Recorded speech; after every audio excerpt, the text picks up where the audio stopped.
All right, so last week we went on 6 different tours from purely finding off-market deals. This week we've got, I think, 3 tours. And obviously, you know, me, Brant, Jesse, Hugh, we're working together to find deals all the time. And we have a good way to find deals. So in the video, we're gonna talk about 3 different creative ways you can actually go find deals to buy, to broker, whatever it may be.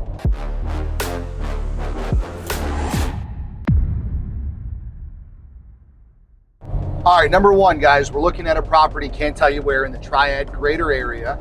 Take you for a tour, not gonna give you the address. It's a property listed by a residential agent. And as you probably know, residential real estate, commercial, far different disciplines, not really related outside of real property.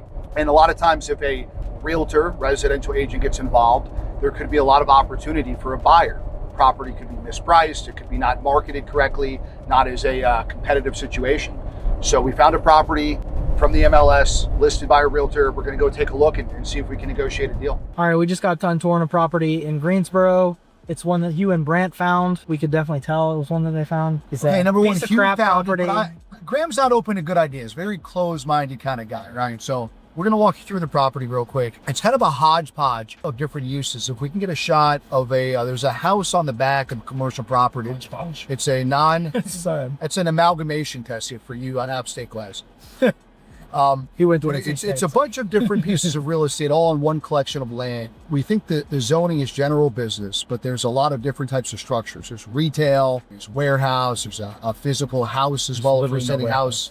So we're trying to get creative, and there's a fine line between being over creative and wasting time and spinning wheels and finding a viable deal. So we're trying to figure out, can we make sense of it? Can we get it for the right price? Is there value to unlock, or should we move on to the next? 100%. Recently, Guilford County has gone through a very significant tax increase. Properties have basically tripled their assessed value. So, you know, we're on a completely different page in tax value, what we'd like to pay for this property. It's probably worth, well, it's always worth throwing out an offer, right? 600 grand. No, right? Half they want price. 1.3 million, right? So we want to offer, you know, 650,000, see if we can negotiate and make a deal. Brent, let me ask you this question. Go ahead. Do you think this deal is gonna add value to your life, or is this gonna keep you up at night?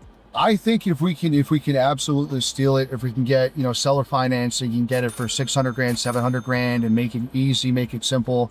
I think there could be opportunity. But if they come back and they want 900 or 1.1 million, next. The only reason I'd consider is, 1, if we subdivided it, kept a little house with the gravel and made it like a contractor office, or 2, we bought it at a really good price, negotiated at super good seller financing terms, because he said it was people who wanted to retire, and they own it in cash, which is perfect candidate for seller financing. If we could sell it and then do substitution of collateral and go buy a much better property with the debt. Now that would be interesting. That's basically the only thing I'm thinking here.